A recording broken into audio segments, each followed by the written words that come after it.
Thank you, Farooq, and I'm delighted to be here in this Khaki event, and delighted to be talking about Tom Coryate, who is a figure I've spent quite a bit of time with over the last 10 years.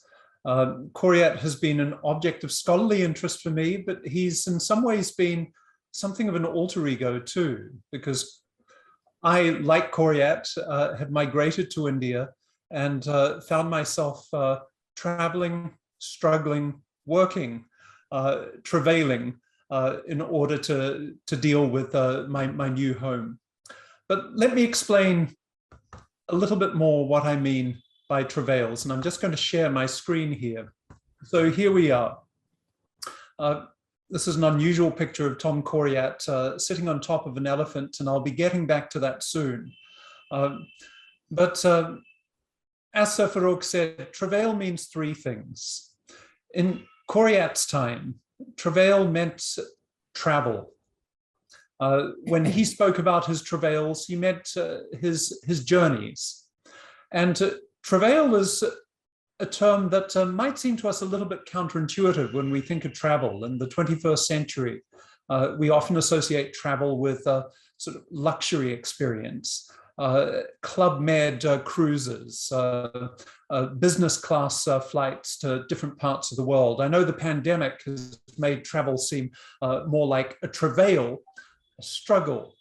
But it's important to remember that in the 17th century, when Coryate walked all the way from England to India, to undertake travel was always to struggle with new cultures, to struggle with new climates, to struggle with all manner of challenges as one shifted locations. But the word travail comes from the French travailler, which means work. And it's that sense of work that seems to me most interesting when thinking about the travails of Tom Coryate. He had to work, not only in the sense of, but he had to work both imaginatively and physically. He had to work on himself. He had to rework himself, adapt to new terrains, new environments, new horizons of possibility. This is one of the things that makes Tom Coryate's story so interesting. It's a story about a very unusual individual, an eccentric, but it's also a story about travel in general and certain things that we tend to forget about the nature of immigrant experience.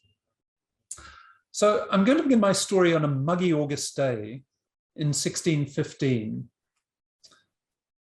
So this is a picture of the Akbari Qila in Ajmer. Jahangir was at this time based in Ajmer. He was fighting a series of campaigns against a local Rajasthani Raja. And he based himself in Ajmer for a strategic advantage. Every day, Jahangir would give his daily darbar from the Jaroka that you can see right in the center of the Akbari Qila here, above the sign for the building. He would hold his darbar and thousands of people would flock to see it, including courtiers, nobles, but also poor beggars. And on this particular day in August, a beggar gave a speech to Jahangir. He made an appeal to him for help. And this beggar was rather unusual looking. He wasn't very tall, probably about 4'10". He was wearing Indian clothes, but he had a slightly odd physique. His head was very large. His arms were long, but his torso was tiny. In other words, he was something of a spectacle. The beggar described himself in Persian, for his entire speech to Jahangir was in Persian, as a fakir darwish. And Jahangir rewarded him with 100 rupees, which was, at that time, a small fortune. Now, who was this fakir? We know that Jahangir had a soft spot for Sufi saints. And some of the art at this time shows Jahangir in positions of devotion to Sufi sheikhs. This painting by Bichitra, who is one of the masters in the Mughal Kitab Khana, depicts Jahangir preferring a Sufi sheikh to kings. You can see the kings on the left-hand side of the painting. Interestingly, one of the kings, the Gora, second from the bottom, is King James I of England and Scotland. And Bichitra would have painted this at about the time the beggar I'm speaking about made his appeal to Jahangir in Ajmer. But this was not a Sufi saint. The fakir was someone a little bit different. The Sufi fakir that Jahangir helped was Thomas Coryate. Coryate had been born in 1577 in a place called Odcombe, which is in the west of England, a small village in Somerset. You can tell from Coryate's dates that he was a contemporary of Shakespeare's. Shakespeare had been born in 1564, not too far away from Odcombe, in fact. Stratford-upon-Avon is a day's ride by horseback from Odcombe. And there is a chance that Coryate knew William Shakespeare. Both men ended up in London. Both were associated with entertainment in various ways. Both of them were very good friends of Ben Jonson, the playwright. But their careers were to be so different. Shakespeare certainly didn't end up begging in front of Jahangir in Ajmer. Now, Coryate was a famous eccentric. He claimed, rather charmingly, to embody the odd of his town's first syllable, Odcombe. And his oddness had a lot to do with his appearance. As I suggested, he was diminutive in stature, yet had an abnormally large head and large legs and arms. Ben Jonson described his friend as an engine wholly consisting of extremes, head, fingers, and toes. And he used this engine to move at high speed, so much so that he became known as the Long Strider of Odcombe. It must have presented quite an odd sight.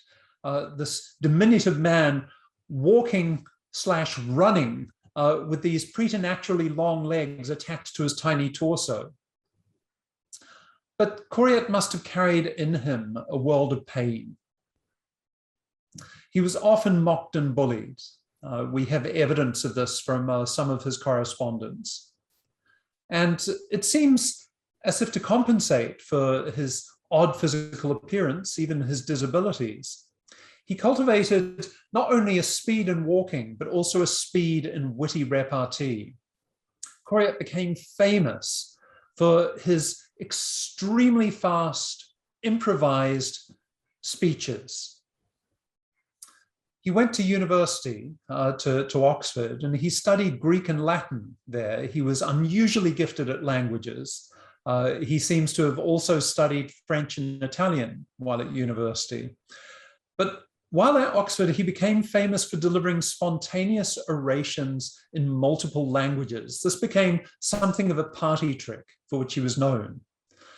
And he would deliver these in all sorts of public places.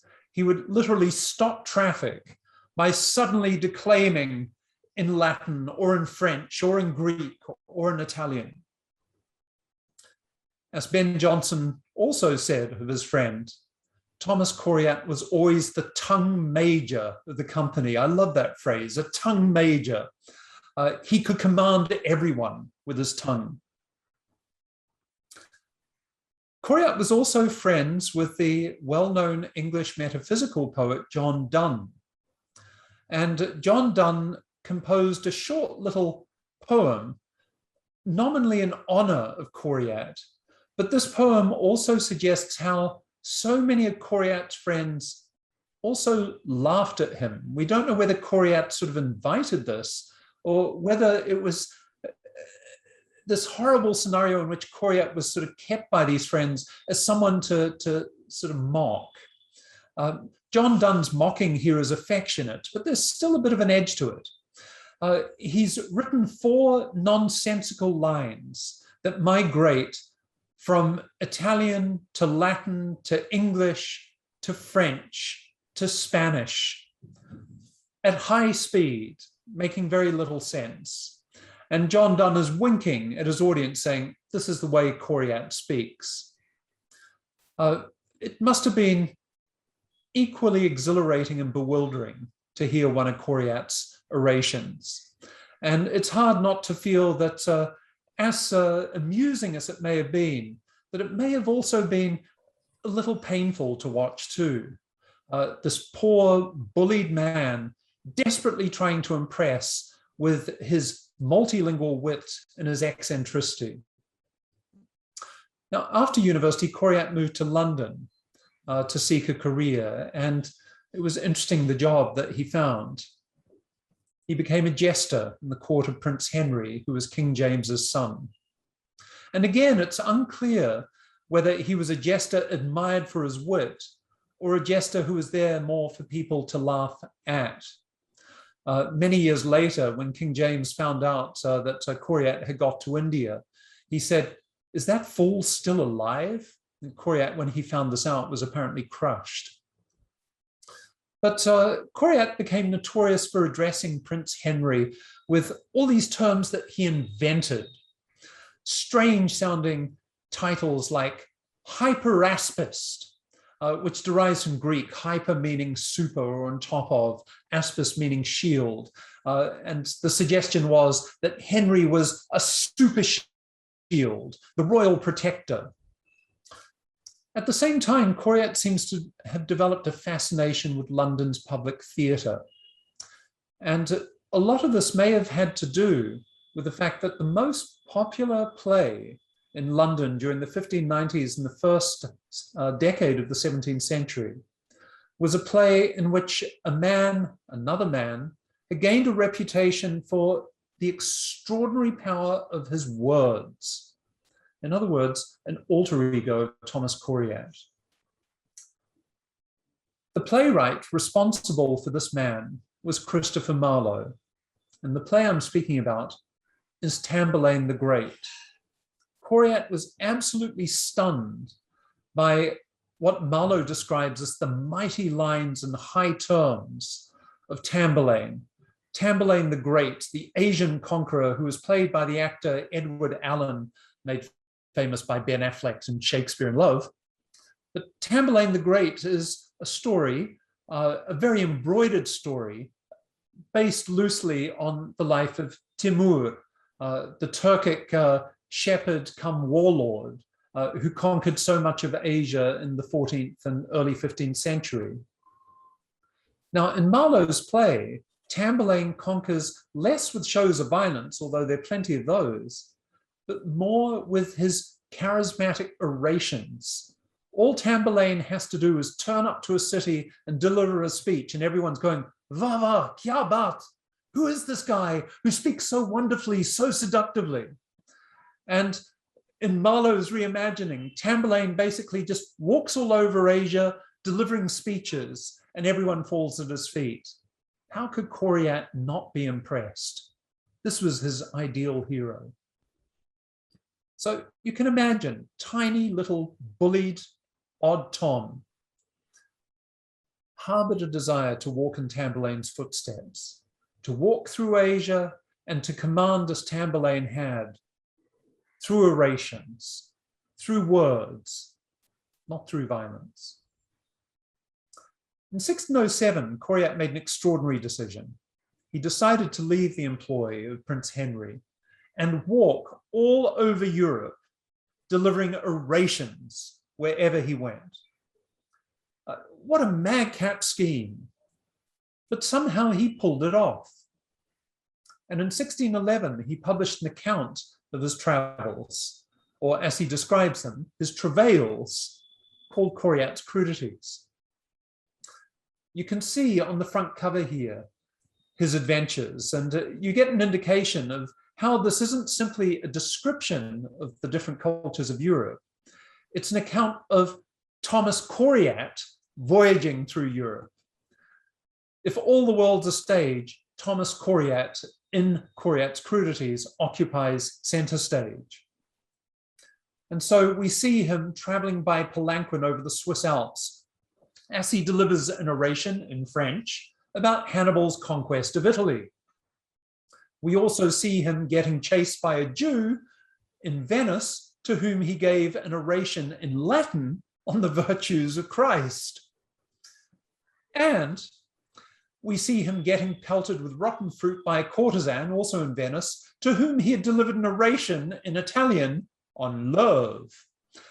Coryate was a failed lover, but he didn't seem to mind making a fool of himself over and over again. So long as he was at the center of everyone's attention, he was happy. So before there was Facebook, there was Thomas Coryate. Coryate's Crudities reads like an extended Facebook page. He's constantly posting status updates, just reached Heidelberg, am in Venice, have come to Bergamo, I'm now in Paris. He is constantly giving shout outs to friends, tagging them, and providing wittily captioned selfies for his audience to like. And he even includes at the beginning of Coryate's Crudities a list of 57 friends, all of whom he had somehow press ganged, like John Donne and Ben Jonson, to write poetry in praise of him. It's interesting that 56 of the 57 friends write poems that sort of take a double-edged snook at Coryate and poke fun at him. But here's one of his selfies. This is an engraving in Coryate's Crudities. You can see Coryate standing at the top here on a beer barrel. It's meant to be the biggest beer barrel in the world in Heidelberg. This is typical of what Coryate does. He keeps looking for marvels, for extraordinary sights, and he puts himself on top of them.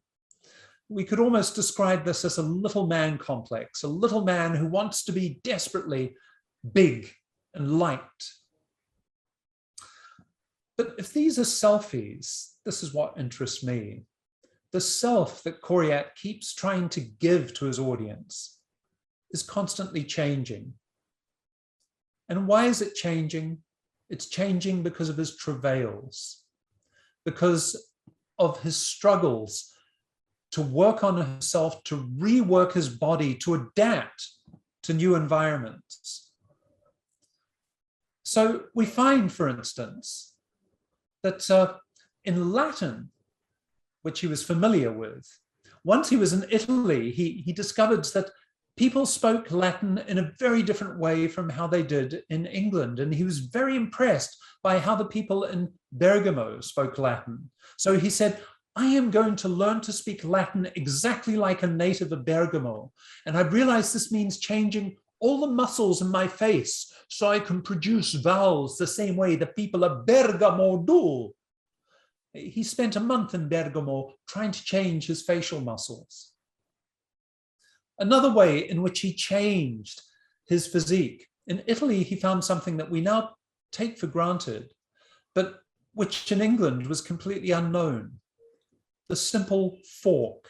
People ate their food with a fork. And Coryate, when he first encountered the fork, didn't know how to hold it.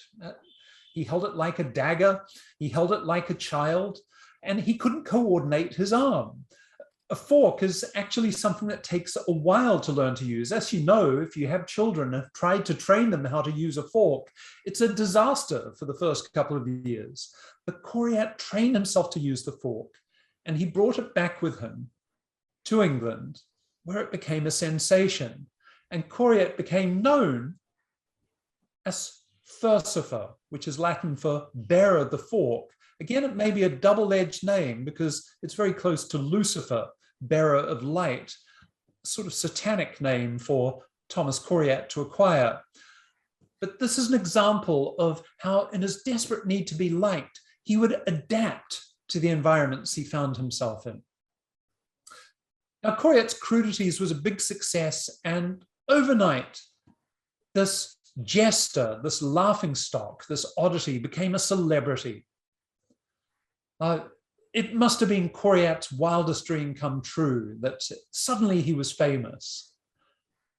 But how to follow it up? That was his big question. And he came up with an answer, the oddest answer imaginable, perhaps the most dangerous too. He decided next to walk through Asia in the footsteps of his hero Tamburlaine, and his express aim was to find Tamburlaine's tomb in Samarkand. Now, we think, okay, that's not such a big deal, that's nice and curious, because at least before the pandemic, it would have been easy for us in Delhi or Bombay or London to book a flight and go to Tashkent and catch a bus from Tashkent to Samarkand and walk around looking for the Dargah of Timur. But in the time Coryate was living, to walk all the way to Samarkand was to walk through some of the most dangerous crime-infested parts of the world. The Silk Route is something that we romanticize now, but it was also a very dangerous road to walk along.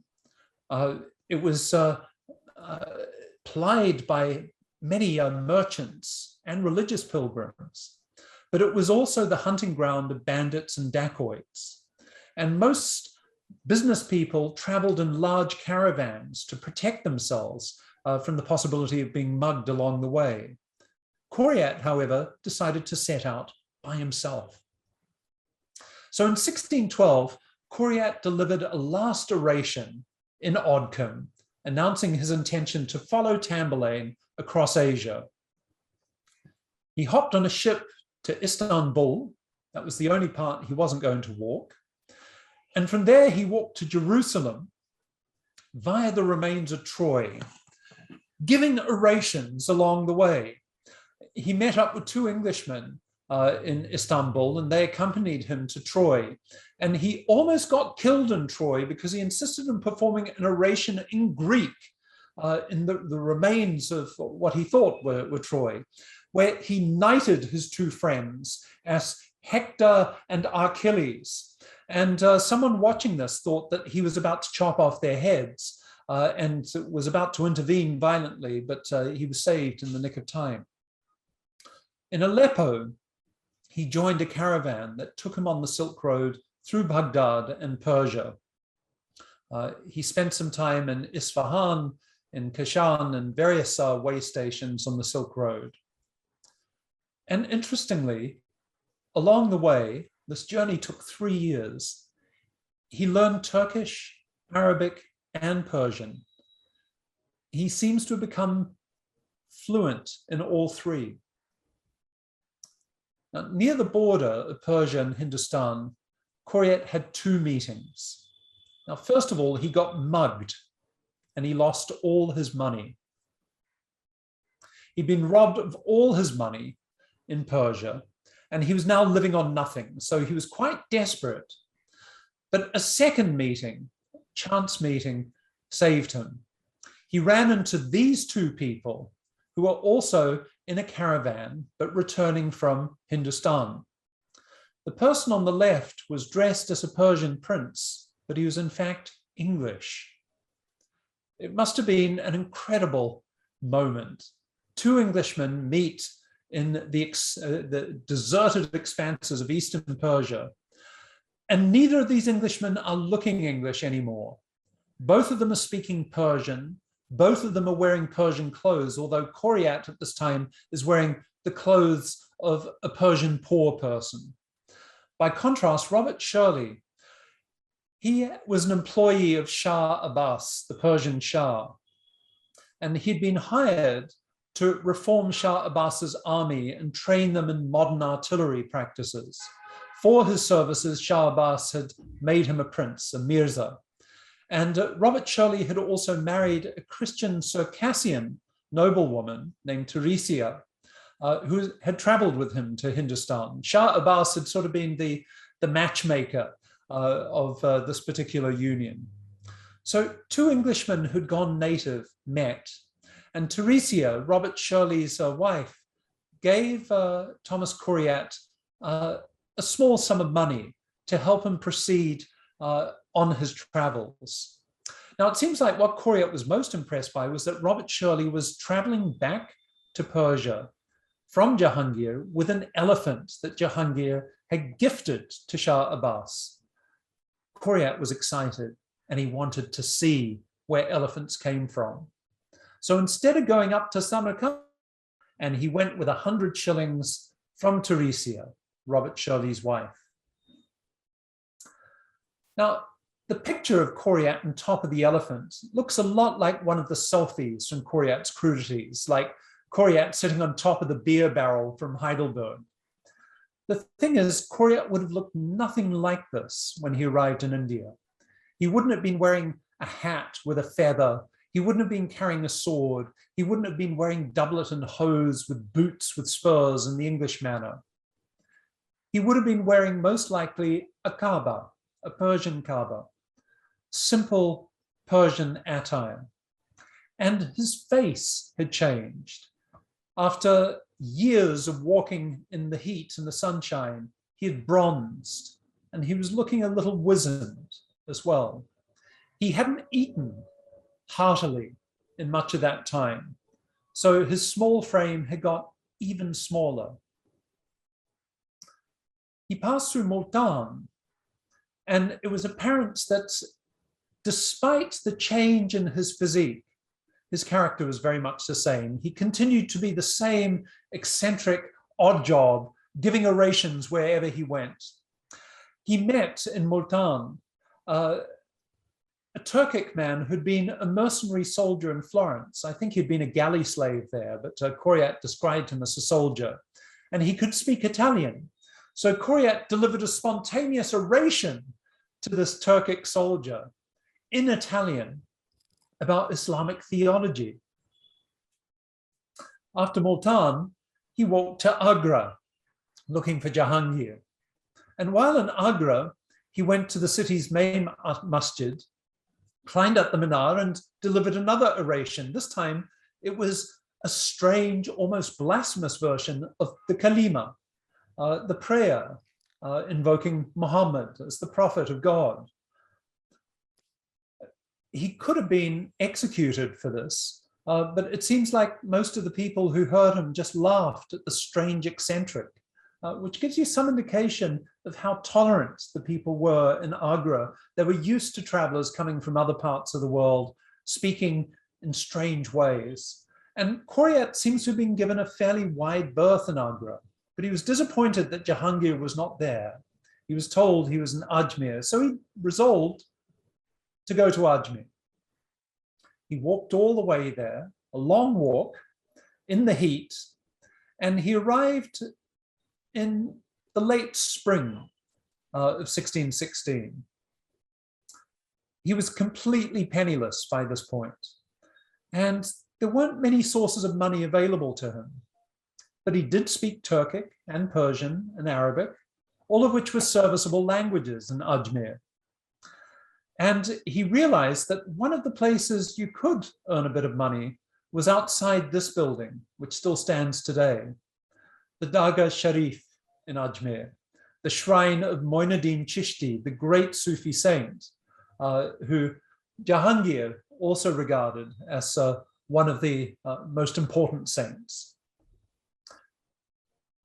Now, because Coryate was completely penniless, he took up begging outside the Dargah Sharif.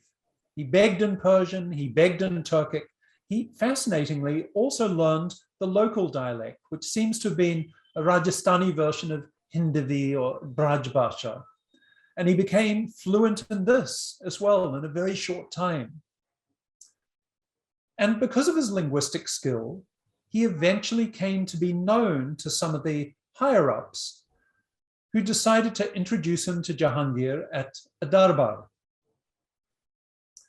Now, Coryate had heard of Jahangir, obviously, and during his time in Ajmer, he was very conscious of Jahangir's presence. he actually became something of a devotee of what he regarded as Jahangir's kindness. He described in a letter back to England Jahangir's extraordinary generosity in filling a deg, a cauldron, that was in the Dargah of Moinuddin Chishti, with a combination of rice and lentils. In other words, that Indian staple, khichdi. Because for every Urs Mela of Moinuddin Chishti, Jahangir would feed up to 5,000 people out of the deg in the Dargah. A version of it still survives to this day. This version was created in the 19th century, but it's modeled on the deg that Jahangir provided, the Dargah. And Coryate was so moved by this, it's evident that he himself ate this khichdi that Jahangir had given. And you can imagine the gratitude of a very hungry man to be able to be given food by the emperor of the land. So he remained deeply thankful to Jahangir. And when he got a chance to meet Jahangir at the Darbar, he thanked him profusely. On that muggy day in August in 1616, the fakir, the English fakir, delivered one of his hallmark orations to Jahangir in Persian. And in it, he described himself as Fakir Darvish Gane as Malik Anglistan. It's a slightly mutilated Persian, but it's syntactically correct that he's a fakir darvish from the land of England. And he also goes on to say that he was possessed of a desire to visit Tamburlaine's tomb. Jahangir said, "Areyva, ye fakir, kaun hai?" and gave him 100 rupees. Something of a windfall. Coryate was deeply grateful. There was one other person watching this who was not pleased, another Englishman. The ambassador of the newly founded English East India Company, Thomas Roe, was present in Ajmer and was in the audience that day when Coryate gave his oration. Coryate was known to Thomas Roe, but Roe didn't particularly care for Coryate, and he was very upset by Coryate's performance. Now, Roe had been sent to India in order to wrangle from Jahangir a trade agreement. This was quite hard for Roe to pull off because England at the time was an absolutely poor, primitive backwater. Jahangir loved lavish gifts, and he always measured the prestige of a monarch by the enormity of the gifts the monarch gave him. Shah Abbas was in the habit of giving Jahangir very big gifts, which is why Jahangir gave him elephants in return. Roe turned up with rather pathetic gifts, all the while claiming to be from one of the most important kingdoms in the world. Jahangir makes no mention of Roe whatsoever in the Tuzuk-i Jahangiri, in which he talks about his meetings with all sorts of other kings. But Roe was absolutely upset by what Coryate did, begging for money in an Asian language.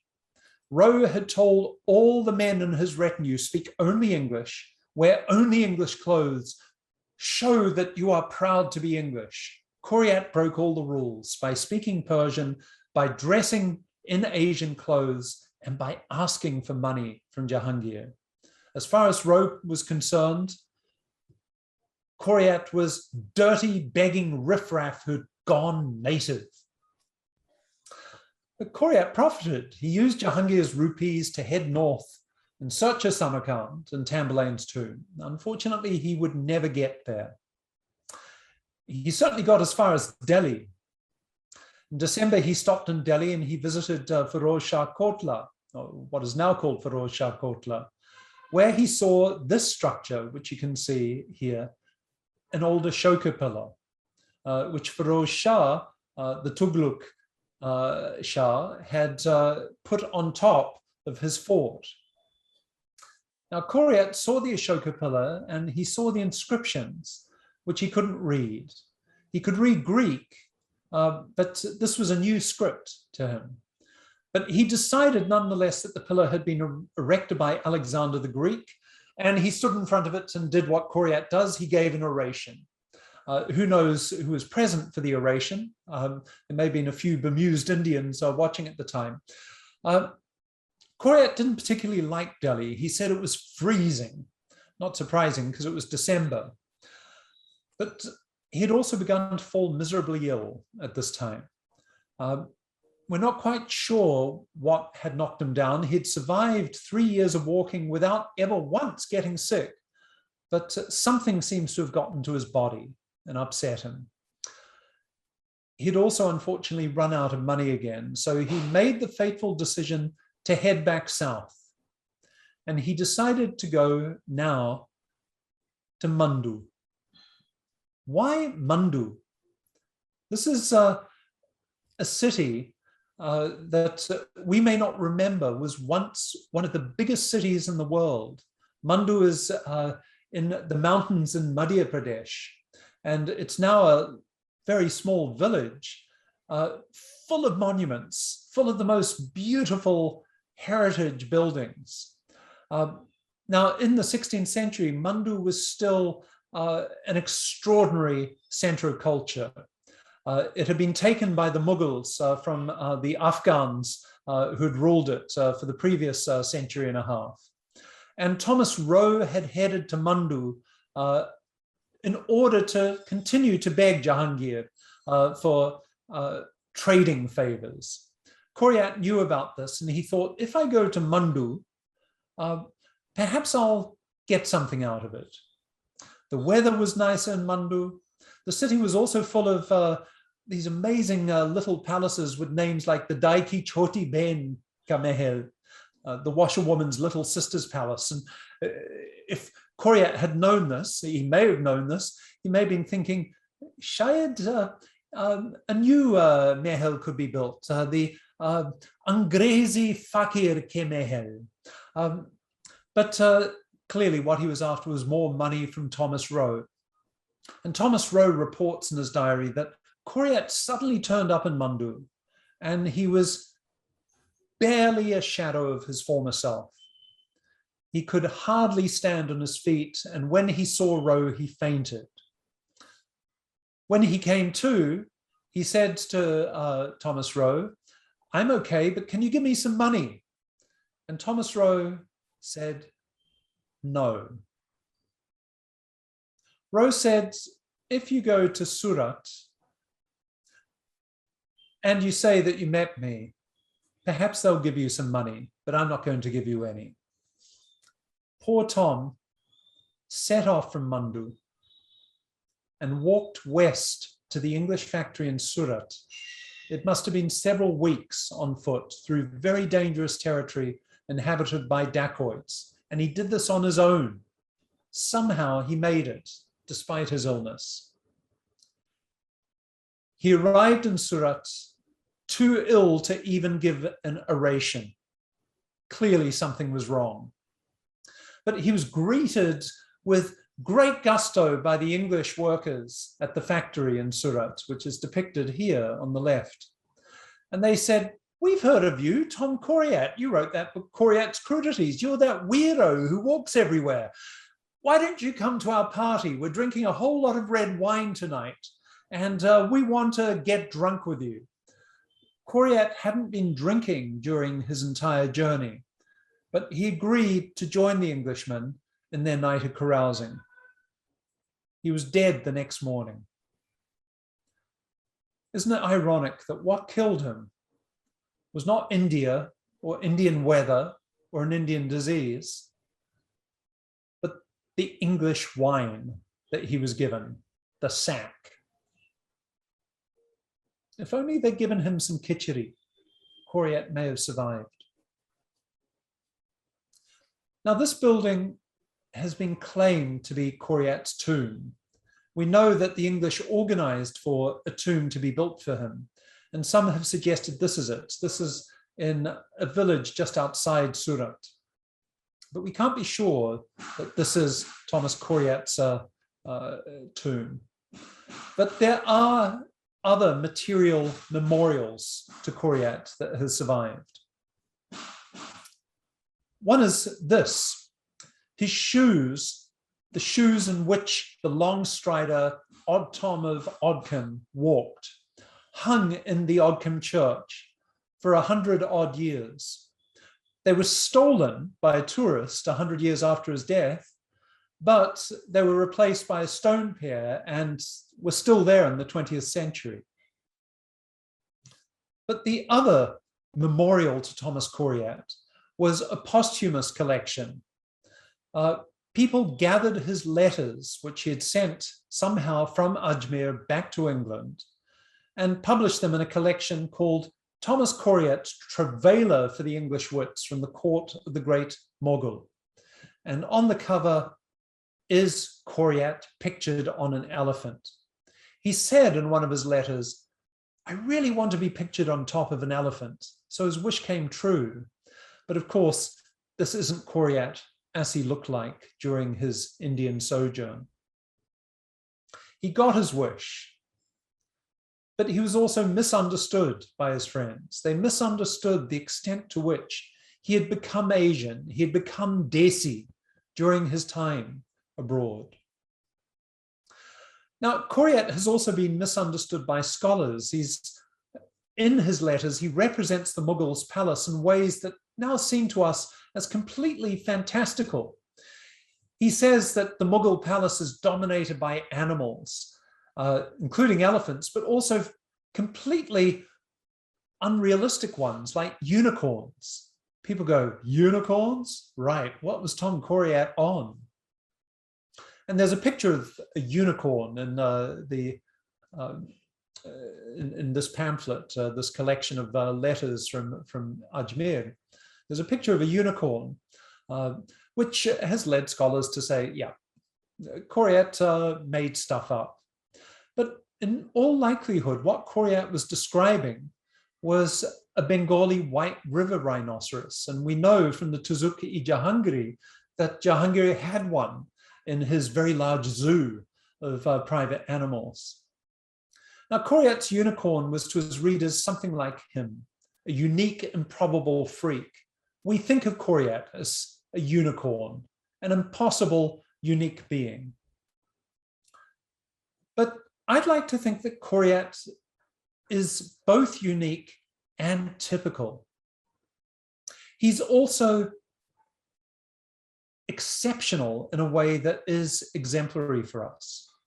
When we think of English travelers in the 17th and 18th centuries to India, we think of proto-imperialists, proto-colonists. We tend to understand the encounter between Europe and India as a very one-sided one that would ultimately accrue to Europe's favor, to the favor of England, to Portugal, to France, to a lesser extent, Denmark. But tales like Coryate's remind us that there are other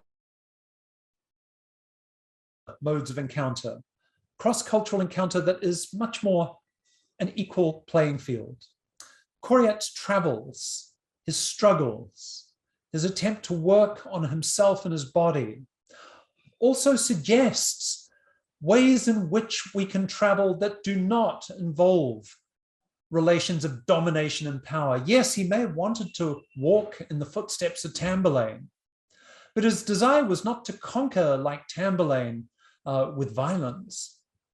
His desire was to connect, to be liked, but also to fall in love with new possibilities, new languages, new animals, new techniques, new utensils, new foods, khichdi.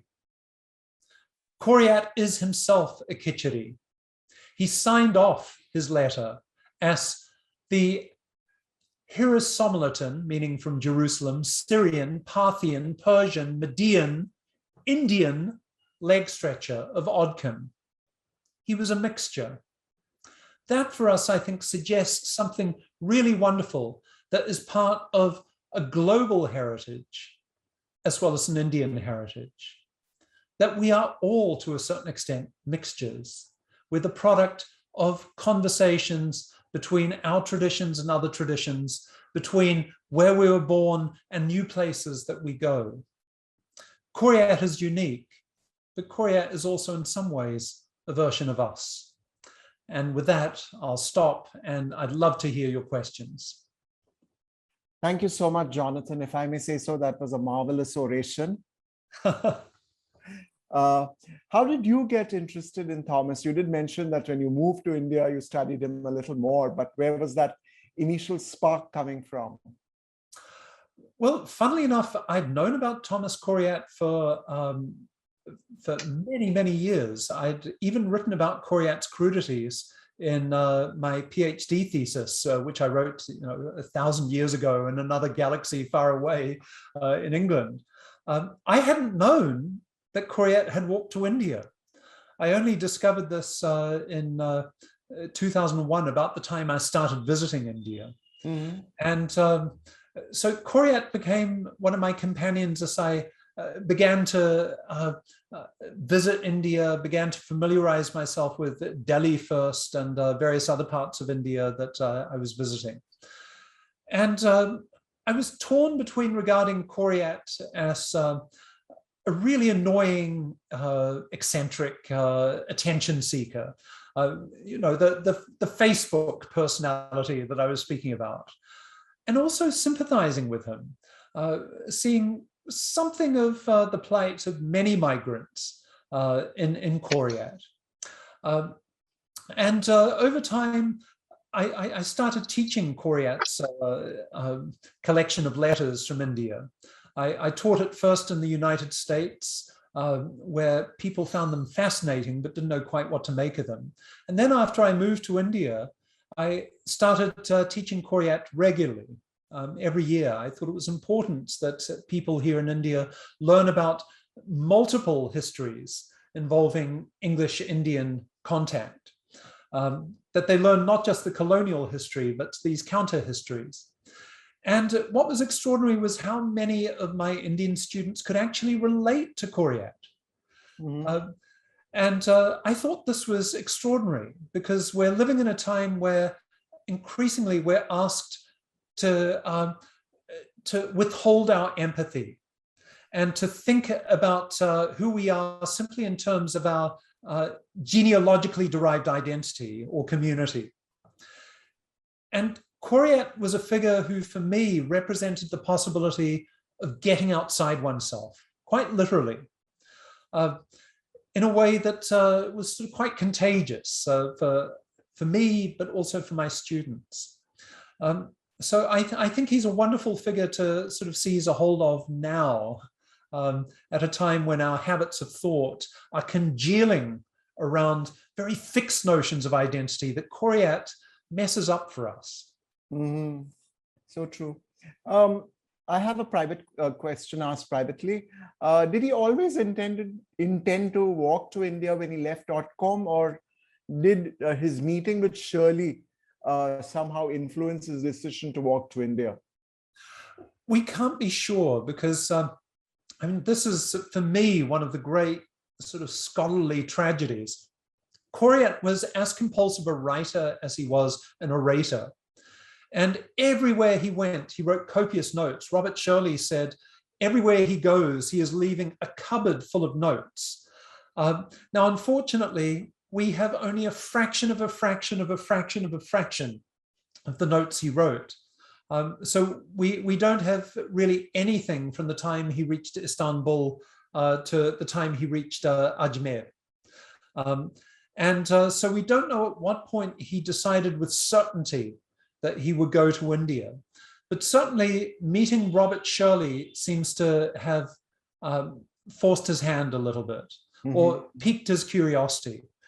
Seeing Robert Shirley wearing such fabulous clothes, coming with a fabulous elephant, and the fact, Robert Shirley, by the way, also said, "You're Tom Coryate? I've read your book." Oh. And that made Thomas Coryate's year. This poor little guy who'd been laughed at, bullied, meets a Persian prince in East Persia who says, "I've read your book." And Coryate said, I've got to go to India. So it's also interesting that Coryate, even if he wanted to go to Samarkand, India seemed to be the place that he was inevitably fated to go, because patronage was provided to him there. And there was such a rich multicultural swathe on the southern Silk route from Mashhad in eastern Persia through the Hindu Kush and Multan down to Delhi, Agra, that it was easier for an outsider to feel that there's a place for me here. I think we can forget just how multicultural that stretch of the Silk Road was, which the Mughals also traversed to get to India. And as someone who is by this point fluent in Persian and Arabic and Turkish languages, which all had currency in the various sarais all the way down to Agra, Coryate probably felt just a little bit more at home and capable of connecting with people than he would have in the more northern areas that he had a sight set on and following Tamburlaine. Did he have a traveling companion? The selfie that you described him on the beer barrel, who would have done that illustration, or was it after the notes went back to England? It was after the notes went back to England, and the selfie of him on the elephant was clearly done by an engraver in England who was working with the selfie of Coryate on top of the beer barrel. It was almost as if he cut and pasted Coryate on top of the beer barrel and just put him on an elephant instead. So a lot of this was guesswork by English printers and illustrators. He did have companions for various stretches along the way. There were, as I said, the Englishmen he met in Istanbul who accompanied him to the area around what he thought was Troy. He met some other Englishmen in Jerusalem. But increasingly after Aleppo, he traveled with Persians and Arabs. And he was always looking for Christians and English people he could talk with. But it is interesting that I mean, he had no choice but to travel with Muslims, but he made a point of studying not only Arabic and Turkic and Persian, but reading up on Islamic theology, learning the kalima, even if he intended to have arguments with people about Islamic theology and about the kalima. But it meant that he spent a lot of time in non-Christian company, asking questions. I suspect Coryate had something of the disposition of the irritating child who's always saying, why? Except he learned to ask, kyun. That was probably the first word he learned in Persian and Turkish and Arabic was why. So he amassed a huge amount of information, but it wasn't just scholarly information. It was like learning the Latin in Bergamo or learning the fork. It was all information that he wanted to absorb into his everyday routine. So it was practical information for him. And that's what makes him so interesting for me. He's a scholar of life rather than a university scholar. So I don't have any more whys for you, but I do have hows and whos and whom. So I'll begin with the first one, John. How did he send the letters back to England at that time, especially when he didn't have much money on him? Yep. So many of the letters we presume he gave to Sir Thomas Roe in Ajmer, who sent them back to the Surat factory, and from Surat they were sent by ship. And so it would have probably taken about a year and a half for his letters to get back. And his letters were published posthumously with no one knowing that he was in fact dead. And this is one of the tragedies. People devoured the pamphlet where he's sitting on an elephant. People said, wow, Tom Coryate sitting on an elephant. The guy's still alive, when in fact he wasn't. But yeah, let's just say that mail took a lot longer in those days than it does in our age of instant communication. There was no internet for poor Tom Coryate. So who was receiving all these letters and who published them? So this is one of the most poignant things about Tom Coryate. he was always writing letters to people he believed to be his dear friends, who were amongst those who wrote poems laughing at him. So he wrote letters to Inigo Jones, who was Ben Jonson's collaborator in writing court masques for King James. But also, and this is kind of sweet, this poor guy who never seems to have, he was never married, he never seems to have had a relationship, an intimate relationship of any kind. The vast majority of his letters he wrote to his mother. And in the very last letter, he says, "Dear mother, I'm a little bit like Ulysses. Ulysses was gone for 14 years, and I hope to be back in about the same time. Hopefully you'll still be alive when I come back." And she got the letter, not knowing that he had died already. So this is also part of the allure of Thomas Coryate. There's something so sort of deeply vulnerable about him, this fakir, begging in Ajmer, writing letters to his mother in England that were being sent back to England by a man who wouldn't deign to give him money because he thought he was sullying England's reputation by being a beggar speaking in Persian. So it's a sad story. But he must have had some friends who ultimately published the book, Yes. the notes. Yes, and well, I think some of them may have also been commercially minded friends who knew that Coryate's crudities had been a big success, and this was likely to be too. Okay. But it's an intriguing problem that I've not quite got to the bottom of. That Coryate surrounded himself with people who like to mock him, and it reminds me a little bit, I'm kind of embarrassed to admit this, but I remember when I was a kid at school, there was a boy in my class who was kind of the class scapegoat.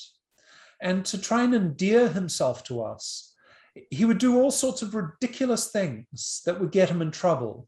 Like he'd throw himself into the swimming pool on a cold winter's day, which would result in him getting a detention. And we'd all laugh at him. But he'd do this in order to get us looking at him and saying, "Wow, you did that." Thomas Coryate is that guy for me. And these people, the sad thing about this boy who threw himself in the swimming pool is that he considered us his friends. And, you know, I was just 9 or 10 at that time, and I don't think I was ever explicitly mean to him, but I was indifferent. And I thought he was a bit ridiculous, throwing himself in the swimming pool.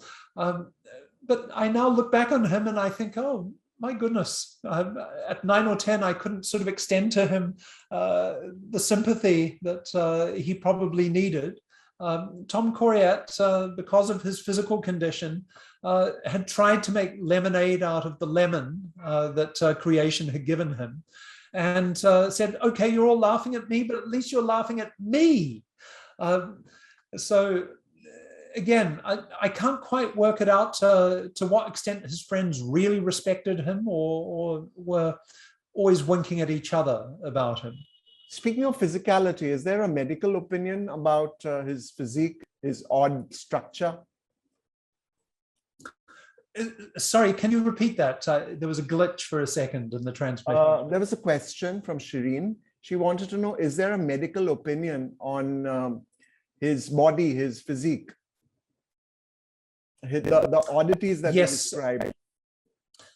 He most likely had the syndrome that we now call, and it's now politically incorrect, dwarfishness. Okay.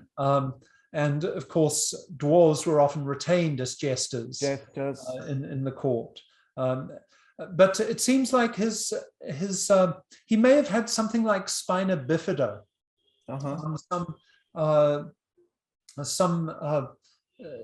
some problem with the spine, which made his torso fold in on itself. It was incredibly small, but his head seems to have been large and his hands were very large. Sorry. Yeah. Question from Meera Desai. The artwork she found intricate. So was there any specific artist working on these artworks? In England, we don't know their names, unfortunately, but we presume that they were part of the circle of 57 friends who he lists. Someone like Inigo Jones, who was Ben Jonson's collaborator, was a brilliant artist. He would draw these amazing designs for sets at court. And it could have been, if not Inigo Jones, then one of his associates. Okay. Yeah. Question from Adil. Was it 100 rupees the currency at that time, or are you using the word loosely? Were they Jahangiri coins? 100 rupees is the sum that is mentioned in Thomas Rowe's diary. So I'm taking Thomas Rowe at face value. Rowe could have got this wrong. But he is normally very assiduous in itemizing how much money is circulating in front of him. So that's, I'm presuming that's what Coryate had. In any case, it seems to have run out fairly quickly because Coryate was back asking Rowe for more money. We have another Thomas in our midst. He wants to know, how did Persian English Mirza read his book and tell him about it in person? I'm not sure I've understood it. So if Adil wants to unmute and ask the question, he's welcome. I think he's referring to Robert Shirley, the Persian Mirza, who is in fact an Englishman that Coryate met in Eastern Persia with the elephant. So Robert Shirley had come to Persia aged 17 with his older brother Anthony. Both were Catholic mercenaries who offered themselves to Shah Abbas as not just soldiers for hire, but people who were in possession of European technological knowledge of artillery. And Shah Abbas wanted to modernize his military, so gave them a contract to do certain things, and was fairly pleased with the work they did. And he appointed Anthony Shirley, the older of the two, his ambassador to Europe, and Anthony Shirley went to meet the Pope, but then got imprisoned in Italy. Robert Shirley stayed in Persia and married Teresia, then went back to England to try and broker a deal between King James and Shah Abbas to drive out the Sultan, the Ottoman Sultan. This didn't quite work because the English were thinking maybe we want to strike a deal with the Ottomans. So Robert Shirley came back to Persia. Now, during the time he was in England, Coryate's Crudities was published. And he got his hand on a copy. We don't know whether he read the whole book, but he had seen it. And he had it, not a copy in his possession, but he had knowledge of it by the time he met Thomas Coryate in the desert in Eastern Persia. The next one is what I believe would be the second last question. How difficult or how different are experiences of teaching Coryate in Indian and the American classrooms? Well, it's actually frankly different with each batch of students I teach. I've just taught Coryate right now and just last week, and it was a different experience from what it had been in previous occasions. Maybe because I was teaching it at the graduate level rather than the undergraduate level. But in general, I think American students found Coryate a curiosity. And many of them wanted to write about him. They were genuinely interested in him, but they found him a curiosity. Whereas Indian students find him a much more complex figure. Some of them wonder, is he, for all his eccentricity, is he a proto-imperialist? Is there something about sort of acquiring proficiency in local languages, local forms of dress, that is in fact a necessary step for England to acquire familiarity with the culture that it will eventually subjugate? And I think that is a legitimate question.